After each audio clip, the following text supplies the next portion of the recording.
देखिए भैया, भोजन बनाते समय दो प्रकार के, सबसे पहले धार्मिक और दूसरा लौकिक, इन दो बातों का ध्यान रखें। कैसे, आइए समझते हैं। भोजन बनाते समय धर्म के अनुसार चलें तो उस समय सबसे पहले खुले बाल में भोजन नहीं बनाना चाहिए। माताएं लोग ध्यान दें, खुले बाल में अगर भोजन बनाते हैं, खुले बाल में अगर भोजन बनाते हैं तो उस समय अगर कोई बाल अगर भोजन में पड़ जाए तो भोजन अशुद्ध माना जाता है। इसलिए भोजन में बाल भी नहीं जाना चाहिए। नहीं तो अगर आप अपने आप पता चलता होगा, अगर भोजन कोई परोस के दे आगे में और अगर उसमें से अगर एक ही बाल निकल जाए, फिर उसके बाद उस भोजन से मन ही हट जाता है।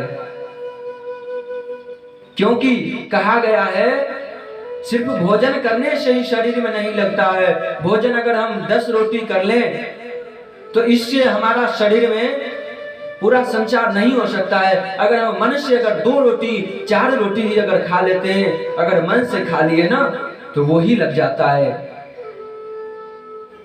और अगर हमारा मन ही नहीं है खाने में, हम खा रहे हैं, जबरदस्ती खा रहे हैं, तो फिर वह अन्न भी नहीं लगता है। इसलिए भोजन बनाते समय ध्यान रखें, खुले बाल में भोजन नहीं बनाएं। और दूसरा, कभी भी बिना स्नान किए रसोई में प्रवेश नहीं करें। और हो सके तो रसोई घर में कहा गया है अन्न का भंडार है,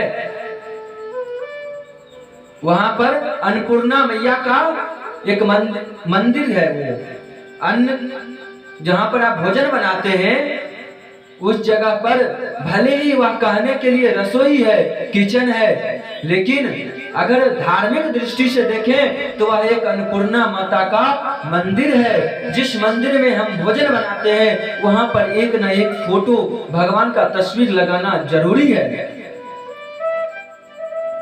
और ध्यान रखें कि भोजन बनाते समय अगर भगवान का नाम जप करते हुए, भगवान का नाम लेते हुए अगर भोजन बनाएंगे तो जो व्यक्ति वह भोजन करेगा उसका विचार भी शुद्ध रहेगा। वह दिन भर जो स्मरण करेगा, जो चिंतन करेगा, वह अच्छा ही करेगा। यह तो हो गए धार्मिक दृष्टि से। अब दूसरा, अगर आप भोजन बना रहे हैं, गैस चूल्हे के पास है या फिर गांव घर में वो चूल्हे के पास है, तो ध्यान रखें कि सबसे पहले उसमें भी बाल बांध करके रखें। कपड़े को, अपने साड़ी को, अपने कपड़े को पूरे सिमट करके बैठें। नहीं तो कहीं अगर कोई आग में अगर कहीं पकड़ लिया तो फिर आगे कोई संकट ना आ जाए। इसके लिए आप कपड़े को सिमट करके और लकड़ी से दूर बैठे।